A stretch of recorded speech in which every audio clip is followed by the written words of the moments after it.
আওয়ামী লীগ বলছে যে এইসব কাউন্টডাউন আমরা গণার টাইম নাই। আপনি কমেন্টগুলোতে যদি খেয়াল করেন যে নিউজগুলোর কমেন্ট সেকশনে যে যদি ক্ষমতা থাকে তো নিয়ে আসতে বলো, যদি পারে। সরকার বলছে আমরা তো পারবো। এখন সরকার কি আসলে শেখ হাসিনাকে এই মুহূর্তে দেশে আনতে চাচ্ছে? অন্তরের যদি ফিলিংস দেখেন আমার ধারণা চাচ্ছেন, এটা by my personal opinion. Why? কারণ শেখ হাসিনা দেশের বাহিরে আছেন, একটা ধরনের শান্তি দেশে আছে। কোনটা?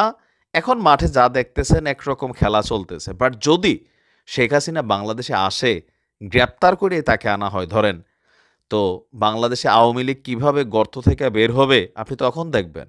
নেতা ছাড়া একটা দল শূন্য হয়ে যায়। হেফাজত ইসলামের কথা খেয়াল আছে তো, মাওলানা মামুন লোক যখন জেলে ছিল আপনি একজন হুজুর রাস্তায় দেখেন নাই।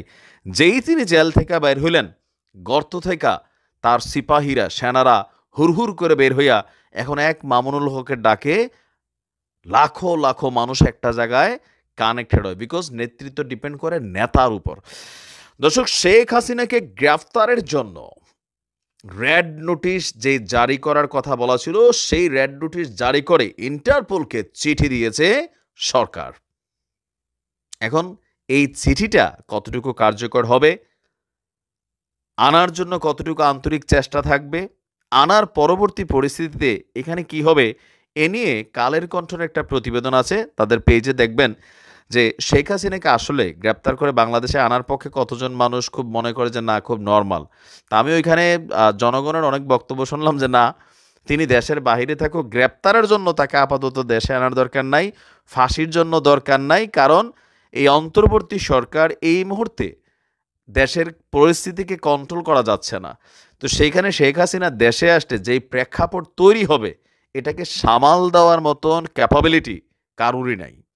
তো আপাতত তিনি দেশের বাহিরে থাকুক, পরবর্তী সময় ইন ফিউচার যদি কোনো স্টেবল রাজনৈতিক দল আসে ক্ষমতায়, তারা হয়তো সেটা পারবে, বাট অন্তর্বর্তী সরকার পারবে না। তো আপনার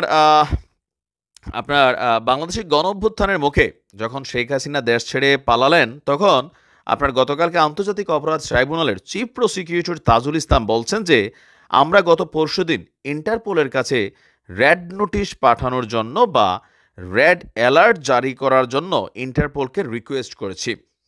এক সময়কার প্রধানমন্ত্রী মামলার আসামি পলাতক আছেন, দেশের বাইরে আছেন।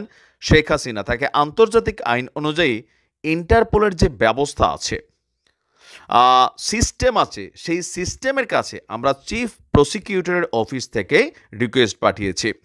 যেহেতু তিনি মানবতা বিরোধী অপরাধের অভিযোগে অভিযুক্ত, তার বিরুদ্ধে গ্রেফতারি পরোয়ানা পেন্ডিং আছে। বাংলাদেশের জুরিকডিকশনের বাইরে তিনি চলে গেছেন, সেই কারণে আন্তর্জাতিক পুলিশিং সংস্থা হিসাবে ইন্টারপোল যেন তাকে গ্রেফতার করে, অন্তত তার ব্যাপারে রেড অ্যালার্ট জারি করে সে ব্যাপারে রিকোয়েস্ট পাঠাইছি। এটা কমিউনিকেট করার দায়িত্ব পুলিশের আইজিপির। আমরা সরাসরি লিখেছি, ইন্টারপোলের কাছে এটাই যাবে। এখন ইন্টারপোল এই কাজটা কত দ্রুত করতে পারবে, তো এরকম অনেক রেড অ্যালার্ট কিন্তু অতীতেও তারেক রহমান থেকে শুরু করে অনেকের জন্য শেখ হাসিনা সরকার জারি করে রেখেছেন। কারোর বেলায় সক্ষমতা পেয়েছেন, অনেকের বেলা পাননি। এখন শেখ হাসিনা যেহেতু ভারতে আছে, ভারত সরকার জীবনেও এই রেড মানে ইন্টারপোলের এতটা সাহস নাই ভারত থেকে শেখ হাসিনাকে বাংলাদেশে ধৈর্য এনে পাঠাবে। মোদির সরকার এতটা আবার উদার না। তো এখন সরকার এটা হয়তো যেহেতু একটা পাবলিক দাবি বা পলিটিক্যাল বক্তব্যের অংশ হিসাবে অনেকেরই দাবি, তো সেই জায়গাটাকে ফোকাস করা হয়তো একটা প্রেশার ক্রিয়েট করতে চাচ্ছে বা জনগণের জন্য একটা মেসেজ ক্রিয়েট করতে চাচ্ছে। কিন্তু আদৌ ইন্টারপোলের মাধ্যমে শেখ হাসিনাকে দেশে এনে বিচার করাটা, এটা কিন্তু আসলে তো সোজা না। আর এই যে এখন আমরা মামলা দেখছি অনেক কিছু বাংলাদেশের ইতিহাসে, সারা পৃথিবীতে হয় কি, যে ধরেন যখন আপনি ক্ষমতায়, যে ডক্টর মোহাম্মদ ইউনুস 666 কোটি টাকা ওনার কর্মকুফ হয়ে গেছে, ওনার বিরুদ্ধে 200-র উপরে মামলা ছিল, রাতারাতি নাই হয়েছে না অনেক কিছু। তো শেখ হাসিনা আবার বাংলাদেশে আসলে আনটিল ক্ষমতায় যাওয়া পর্যন্ত বেগম খালেদা জিয়া যেমন লাঞ্ছিত হয়েছেন, তাকে যেমন জেল খাটানো হয়েছে, শেখ হাসিনাকে ওইগুলো ফেস করতে হবে, এটাই বাস্তবতা। কিন্তু আবার যখন কোনো পলিটিক্যাল গভর্নমেন্ট আসবে, তারা কিন্তু শেখ হাসিনাকে সুযোগ সুবিধা দিবেন, এটাই বাস্তবতা।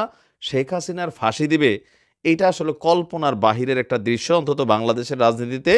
আর যে পলিটিক্যাল দলগুলো আছে জামাত ছাড়া বিএনপি, জাতীয় পার্টি কেউই শেখ হাসিনার ফাঁসি চাইবে না, এটা মনে রাখেন। কারণ তারা যতই বিভাজিত হোক, একটা জায়গায় এক, যে আমরা বড় যে রাজনৈতিক দলগুলো আছি, আমরা মিলে একটা লেভেলে মিল থাকতে হবে যেন আমাদের অস্তিত্ব ভেনিশ করা না যায়।